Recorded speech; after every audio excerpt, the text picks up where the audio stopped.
Hola, ¿qué tal? Soy el Dr. San Agustín y en este vídeo vamos a hablar sobre el sistema nervioso y sus diferentes partes anatómicas. Entonces, como su nombre indica, es un sistema, es decir, un conjunto de órganos que están constituidos por tejido nervioso y su unidad básica, su tipo celular básico, son las neuronas. Aquí podemos ver una neurona. En esta neurona consta de un cuerpo celular, lo que se llama el soma, que tiene su núcleo, en fin, una estructura celular normal, pero que tiene unas características especiales. Tiene las dendritas que llevan la información hasta este cuerpo celular, hacia el soma, y a partir de este surge el axón, a través del cual se van transmitiendo los impulsos nerviosos para llegar a unas dendritas finales o teledendritas que a través del espacio sináptico lo que harán será conectar con las dendritas de la neurona siguiente, y así se va transmitiendo el impulso nervioso. La función del sistema nervioso es recibir información de receptores externos. Nos podemos imaginar el sistema nervioso como un conjunto de cables que llevan la información de receptores externos o internos hacia un ordenador central, en donde esta información que llega se procesará, se coordinará, se integrará y al final elaborará unas respuestas, unas órdenes que se enviarán a través de otros cables hacia lo que llamamos efectores externos o internos que lo que harán serán obedecer a estas órdenes. O sea, sería toda esta maraña de cables. Entonces, el sistema nervioso central sería este ordenador central que estamos representando aquí, y el sistema periférico sería toda esta maraña o red o telaraña de cables que se distribuyen por todo el cuerpo. Y esta metáfora nos sirve para introducir las dos principales partes del sistema nervioso, que ya las he dicho: el sistema nervioso central, SNC, y el sistema nervioso periférico, SNP. El sistema nervioso central es la parte del sistema nervioso hacia la que llega información y es a partir de la que sale la información. Procesa toda esta información y genera órdenes. Entonces, como se puede ver en esta imagen, consta de dos partes fundamentales: encéfalo y médula espinal. Aquí empezaremos por el encéfalo. En la imagen lo han dividido en varias partes para que se vea con mayor claridad. Constaría el cerebro, que es la parte más grande, después el cerebelo y el tronco del encéfalo. El tronco del encéfalo, a su vez, se puede dividir en tres partes también, que serían el mesencéfalo, la protuberancia y el bulbo raquídeo, que en la imagen la protuberancia la llaman puente de Barolio. Al tronco encefálico también se le puede llamar tallo encefálico, y a veces se utilizan diferentes nombres. Aquí a la derecha podemos ver una imagen un poquito más compacta de lo que es el encéfalo, que está protegido por el cráneo, y si nos centramos en el cerebro, como podemos ver, esta imagen consta de dos hemisferios, derecho e izquierdo. Lo estamos viendo desde arriba, que están separados por una cisura, y la superficie se llama corteza cerebral y se pueden ver unos pliegues que se llaman circunvoluciones cerebrales. Es donde están las funciones más avanzadas del ser humano. El cerebelo, como se ve en la imagen anterior, está en la parte postero inferior, debajo del cerebro hacia atrás, y tenemos el tronco del encéfalo al final, que será el que conecta con la médula espinal. Hemos dicho que constaba de mesencéfalo, protuberancia y bulbo raquídeo. Después está la médula espinal, que es este cordón nervioso, está protegido por la columna vertebral, va concretamente por el conducto vertebral, que es una superposición de los agujeros vertebrales. Ya expliqué en los vídeos sobre la columna lumbar, hago una introducción al tema. El cuerpo vertebral está por la parte de delante y sirve para comunicar el encéfalo con el resto del cuerpo. Lleva información hacia el encéfalo y información desde el encéfalo a el resto del cuerpo, y como podemos ver en la imagen, pues consta de una parte cervical, dorsal, otra lumbar y otra sacra.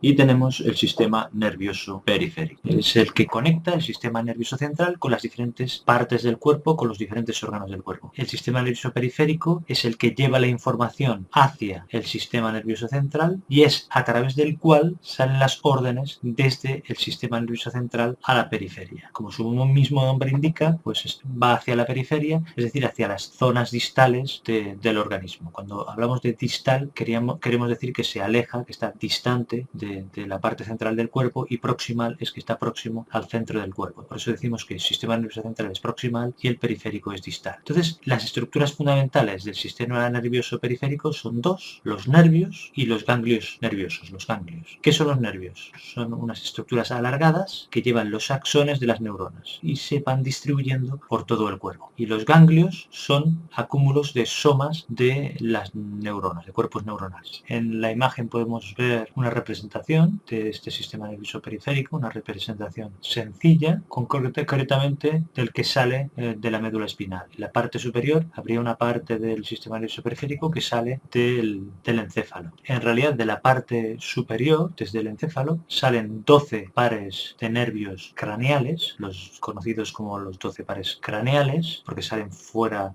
del cráneo, como se puede ver en esta imagen, que es una imagen en la que vemos el encéfalo desde su base. Y de la médula espinal salen 31 pares de nervios, que son los que se pueden ver aquí en la imagen, de forma esquemática. 31 pares de nervios espinales. Es decir, tenemos 12 pares de nervios craneales y 31 pares de nervios espinales. Para ilustrar la salida del sistema nervioso periférico, salida o entrada en el sistema nervioso central, hacemos un corte horizontal a nivel de médula espinal. Podemos ver que hay en el interior de esta médula espinal una parte más gris, una sustancia gris que tiene esta forma de H. Podemos ver las columnas grises, hay una columna anterior y otra posterior. Si sumamos las de los dos lados tienen una especie de forma de H. Con el canal central de la columna posterior sale lo que llamamos raíz posterior, ya sería sistema nervioso periférico, y de la columna anterior, o sea, de la que está delante, saldría la raíz anterior, que también es sistema nervioso periférico, y que después se fusionarán. En la raíz posterior podemos ver un ganglio nervioso, que a estos ganglios espinales se les llaman ganglios sensitivos. Ya hemos dicho que era un conjunto de cuerpos neuronales. Se les llama sensitivos porque por esta raíz posterior va información aferente, es decir, sensorial, es decir, información que va desde la periferia hacia el sistema nervioso central. En cambio, por la raíz anterior van neuronas eferentes, es decir, que llevan órdenes o información desde el sistema nervioso central hacia la periferia. Para acordarme, yo recuerdo que eferente me recuerda a descendente, hay una E en los dos casos, o sea que desciende del sistema nervioso central, y esto me sirve de regla mnemotécnica para distinguir entre aferente y eferente. Y para acordarme del significado de aferente, me fijo en que aferente empieza por A, igual que ascendente, es decir, que asciende hacia el sistema nervioso central. Son pequeños trucos que pueden ser útiles para acordarse del significado de estos términos. Al final, estas dos raíces se fusionan en un mismo nervio,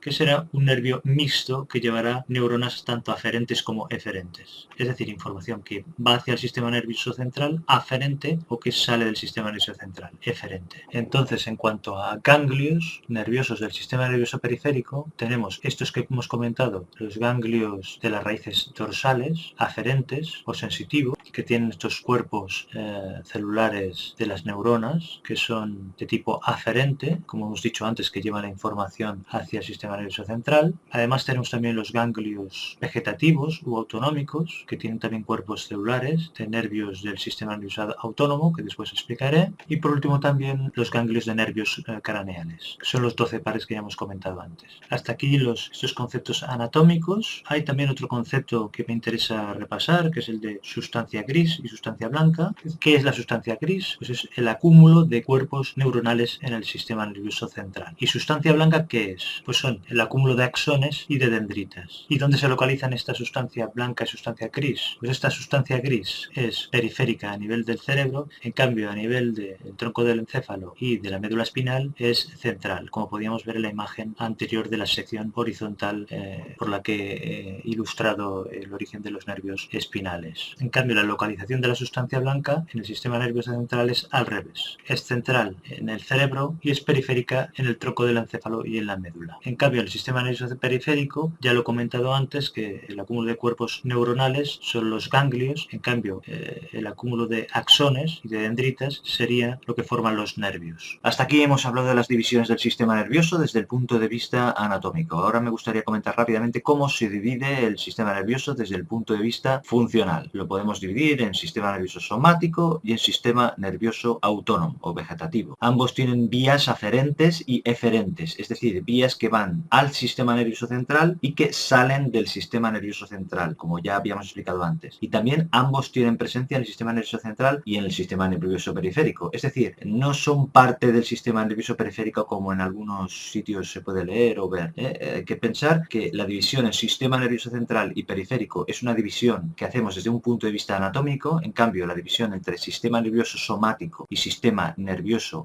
autónomo es una división que hacemos desde el punto de vista fisiológico o funcional. Son visiones distintas de lo mismo. Dicho esto, el sistema nervioso somático está relacionado con los movimientos voluntarios. Podemos decir que tiene unas vías aferentes y unas vías eferentes o motoras. Las vías aferentes pueden ser sensoriales, con la vista, oído, olfato, gusto, y unas vías aferentes sensitivas, que son el tacto fino y grueso, todo el tema propioceptivo, es decir, el que nos indica la posición del cuerpo, las articulaciones, tono muscular, tendones, nos dice en qué posición tenemos el cuerpo. En cambio, la vía eferente o motora es la vía voluntaria y es la que se corresponde con los impulsos nerviosos que hacen que se contraigan los músculos estriados esqueléticos, el bíceps, el tríceps, el cuádriceps, etc. El neurotransmisor del sistema nervioso somático es la acetilcolina. Y después tenemos el sistema nervioso autónomo o vegetativo, que es el que controla los movimientos involuntarios y se divide a su vez en dos partes, el simpático y el parasimpático. El sistema nervioso autónomo simpático es el que está relacionado con las situaciones de alerta, con la respuesta de lucha y huida, el fight and flight response. Su neurotransmisor es la noradrenalina, es el que hace que aumente nuestra frecuencia cardíaca ante un peligro, aumenta la frecuencia respiratoria, aumenta el tono muscular. En cambio, el sistema nervioso parasimpático es el opuesto, se equilibra con el anterior y este está relacionado con las situaciones de relajación. Es el de la respuesta descansa y digiere, el rest and digest, es el que hace que disminuya la frecuencia